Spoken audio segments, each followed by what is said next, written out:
no hesitation. Mohammad Rizwan, who wins the toss and decides to bat first, and that's his 11 unchanged. They will not tamper with that playing 11. Sam Ayub gets 100. Shafiq was with him there at the end, and still that middle order needs to be tested. Lots of talent in there. Tahir hasn't had an opportunity, made a debut in the first game. Halman Aga, also a lot of praise about him. And then the three spinners who really spun a web around Zimbabwe. Right, I'm joined by Morne van Wyk, the Zimbabwean 11. What do you make of it? And good morning. Good morning to you, Ed. Yeah, that tells me Zimbabwe is looking for more batting depth. Bringing Clive Madanda in, I don't think he'll take the gloves, but if he does, it's more than handy. And then Akram coming in as well. For us, Akram, all-rounder. So it just means that Zimbabwe feel that they've got a little bit more batting, stretching it to number 10. I'm allowed to say number 10, and Garawa scored the highest score in that first ODI, so he can hold the bat as well. So Zimbabwe, there's no surprises. They're looking for more runs on the board. Yeah, schools are not too far away. I think it's just under a week until they close and go into the festive season and the holiday, the longest holiday for school kids here in Zimbabwe, the December one. And they'll start coming through the gates as the players take a few seats. It's a ceremonial, really, where you get a picture that goes into the boardroom somewhere in remembrance of this particular series. Never really enjoyed those. Just felt it took me out of my rhythm, my game prep, especially if I had to walk out and bat next. But like you said, for Zimbabwe to remove the leg spinner. Sam Ayub, just 6 matches. Man, what a start to ODI cricket. What a start to international cricket. 6 matches, averaging 62. He's got Abdullah Shafiq, 25. So in reality, quite a young opening pair.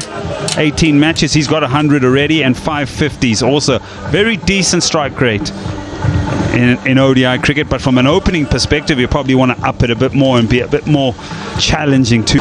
Craig Irvin will have his work cut out today because he's not having the luxury of the extra spinner, so he's going to rely a lot on Raza and Williams to bowl their 10 if the game goes that way.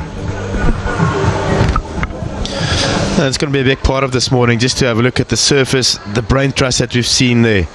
Williams, Raza, Irvan getting together, and probably after 8 or 10 overs saying, what do we think is a pass score here? Are we going to be happy to chase 250, 280, 200? And this is interesting. From the start, they want to have a look what's on offer in the surface when we try and turn it. So it's the spinner from the city and Sikandar Raza that's going to start proceedings. Yeah, interesting that they go this way. Pakistan did it as well, but they started off with the seam and then brought the spinner. Accomplished is Raza.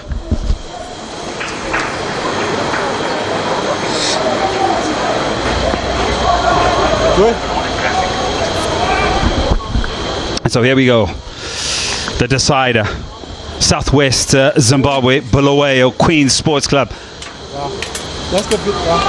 Who will come out trumps today? Who will have their hand on some silverware, or both hands on silverware? Here we go.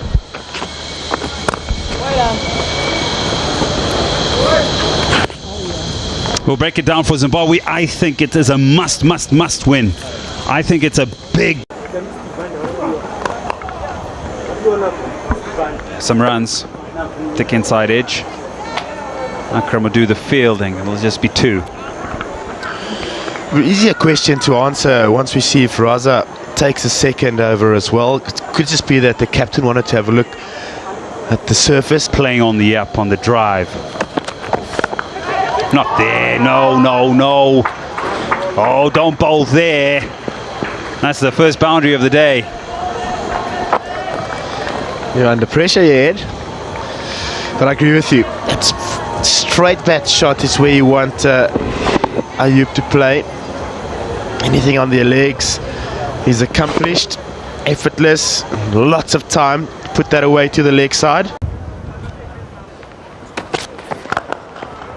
Oh, silky, smooth, wonderful shot here by Shafiq. There's something about that shot. And I'd be happy to watch the whole day. That straight full base. Head position was the key, right over the ball. Allowed him to get on top of it, into the surface, and race. Beautiful shot. Shafiq's come out to play as well. Oh, yes. Oh, another splendid shot.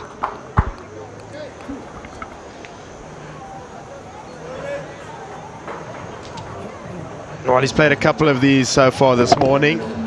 Textbook balance, not overhitting it. That's timing at its best. Zaya. Oh no! Don't bowl there. That's gone for half a dozen. Flat batted over mid wicket for 6.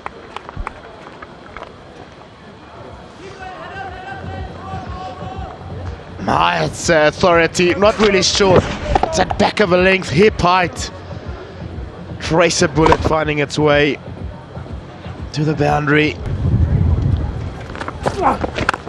Oh, that's up and over the leg side field. And it's gone for 6, all the way for Saim Ayub. He's the sort of a player, if you err in your line of length, he'll take a big chunk out of you. And once his partner starts to bat well, he can be mighty dangerous. Look out, bowlers. Those first 2 matches. Another one. You can't bowl him there. You just cannot. He's looking out for these deliveries and he is pouncing on every opportunity. Saim Ayub. I've just heard Richard Ngarava over the stump mine go Rabara Garapasi. That Ayub. It gives them the opportunity to play strokes like this and get boundaries. That is a good news for Pakistan. Abdullah Shafiq finding a bit of rhythm. He's moving well. He was very efficient against the faster bowlers. That one's turned a bit. Just finds the gap very fine of the 45-man fielder. And not where he intended. Saim Ayub, he was looking to work the ball towards mid-wicket.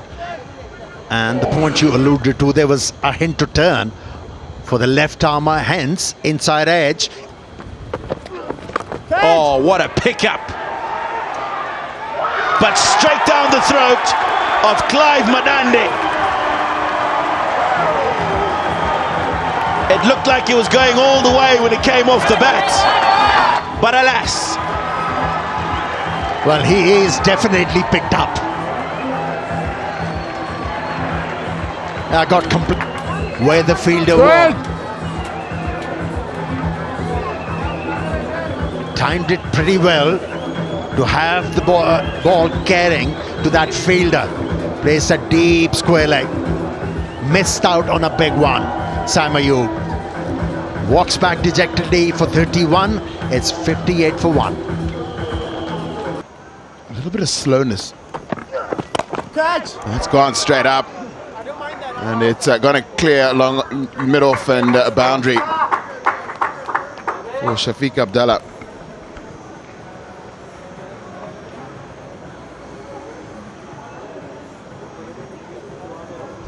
Field is up, so this is quite risk-free. And it's the first time. They have taken their time, these two.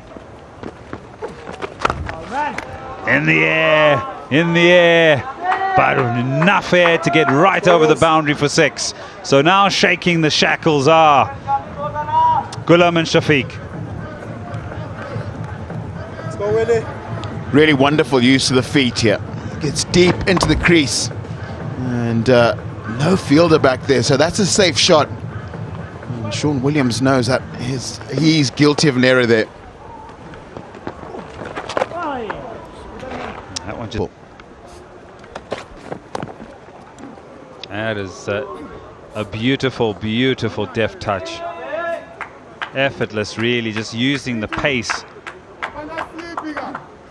And also because of how square third was. And you can see Zarawani gesturing that, wow, that was way, way too square. That's such awareness, real awareness that the field is slightly wrong. And he gets himself again into a very good position to eliminate. And they lost a whole bunch of wickets for almost nothing in the opener. So their middle to low. Oh, that's a misfield from Faraz Akram. You see this way too often from Faraz Akram. He's just gifted Pakistan 3 runs here.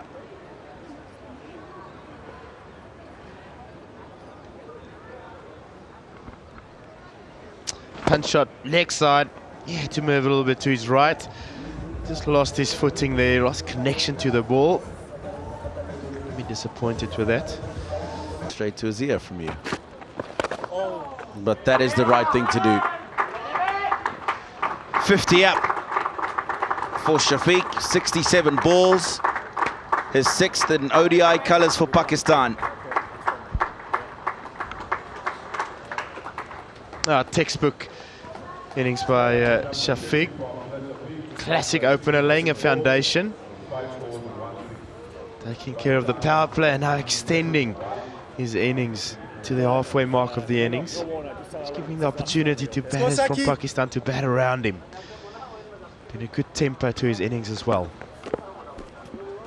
Pretty good for the batters early on. In the air. There is no short third man, and that will run away for 4.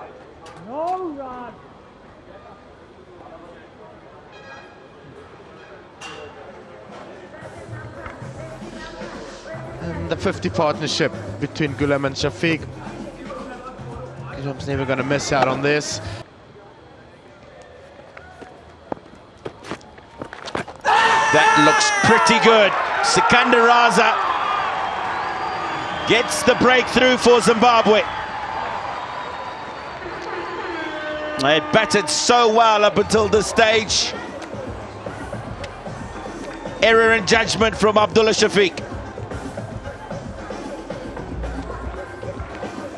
Shafiq has turned to the sweep, has a scoring option, and it would also mean his downfall.